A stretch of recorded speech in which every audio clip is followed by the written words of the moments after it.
The draft is, I would say, approximately 7 million times more important than 1 week of practice in early. I was going to ask, like, what and so that, to me, it's such an easy equation. If you have to substitute 1 week of practice to make sure that your ducks are in a row from a coaching standpoint, Mike, after doing all this scouting stuff, I'm okay with that if it means you think you're going to have a better evaluation of these quarterbacks in the draft.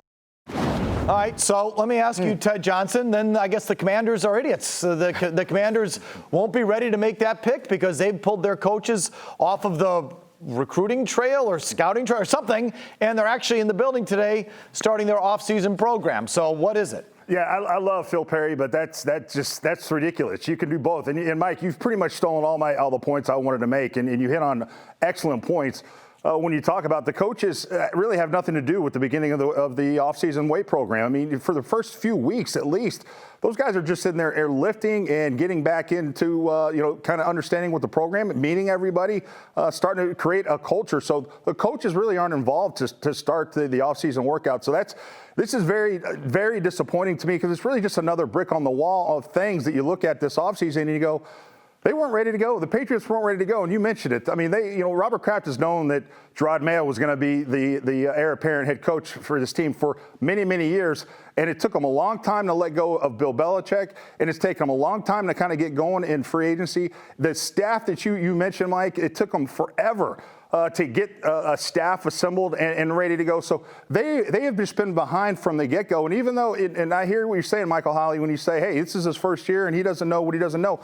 He's been talked about being a head coach ever since he got into the league 5 years ago. He's wanted to be a head coach from day one since he got here as a linebacker coach 5 years ago, and it doesn't look like he's been ready to go. And that's the disappointing thing because I was a big supporter of Jerod Mayo until I saw that he wasn't ready to put together a staff. That's the most important thing. But most guys aren't ready. You should be. But if you know you're going to be a head coach someday and that's what you aspire to do, you should have a coaching staff ready to go, and they weren't. So they've been behind a lot of things this offseason, and this is just another one that really has me concerned. It's 1 week, but football is won in March and April. Those games are won in September because of the work you do in March and April, guys. Look, Ted Johnson, it sounds good on Boston Sports Tonight on a Tuesday night. I applaud you. You look the part, you sound the part, you're looking good. I mean, everything is working for you, brother.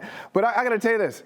How could you be ready with the staff when you don't know? How could you be ready in 2021 with the staff when you don't know what people's contracts are going to look like in 2024? So Jerod Mayo could say, I want this guy to be my OC. I want him to be my wide receivers coach. Are those guys available?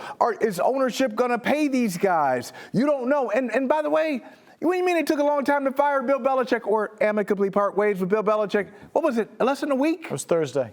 Oh, okay. It took a long time. That Jets game, a long time. Yeah, he was still the last guy to go, I think. I think he was the last one fired. And so you got to, are you suggesting that you just, hey, as soon as the game's over, the Jets game over, when he's over in the hood, hey, just move on from Bill Belichick after 24 years and 6 Super Bowls because we got to get a staff going. Mike, how have these other teams been able to do it then?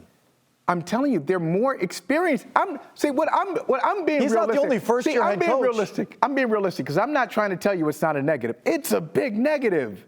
It's a negative that they're behind. So I don't get to blame anyone, though? You can blame someone, but I'm telling you, when you have a new staff, not just a new head coach, everything else is new. Okay, so we'll probably even talk about it. Okay, blame Jerod Mayo.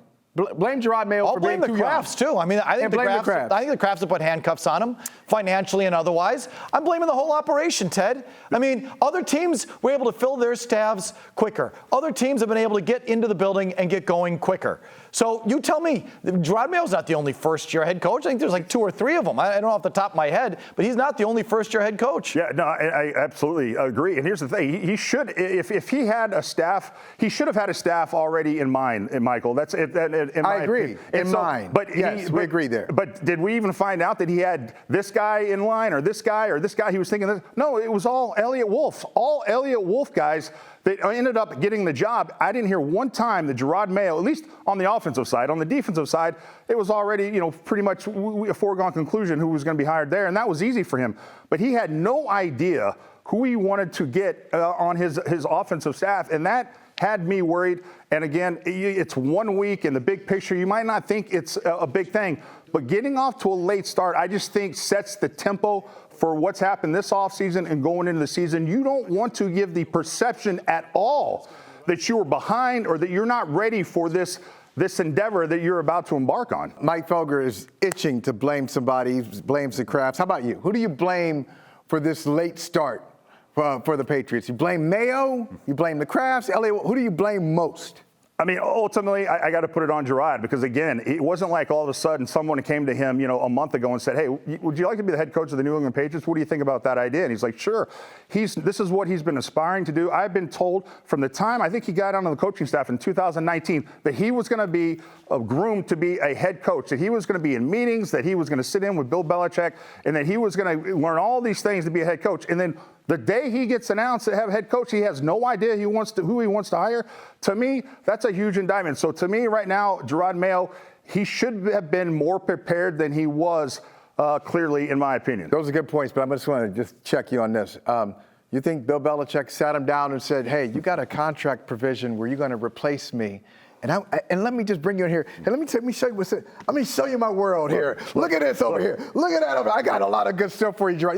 You think Bill Belichick did that for Jerod Mayo? Those are fair points. But so some of the blame should probably be put on the Crafts for maybe put Jerod Mayo's name out there so that there was, not a good kind of, thing going on behind the scenes. But, I mean, at the end of the day, I put all this on Jerod because this is what he wanted. Hey, like I said, a man's ambition should not exceed his worth, I think is the saying. So that's what you got to be careful about. Mayo, Wolf, the Crafts, I don't care. They could be starting, and they're not. I don't put anything past anyone. Who the hell knows, Ted? The way this team operates and the things that we've heard about the finances, maybe they don't want to open up the building a week early and open up the cafeteria and bring in the cooks and bring in all the staff. That's a week of operational costs, right? Are they saving themselves a week of operational costs because they're getting the Fakakta coaching staff together before they come in and do deep knee bends? I don't trust the organization top to bottom at this point. I really don't.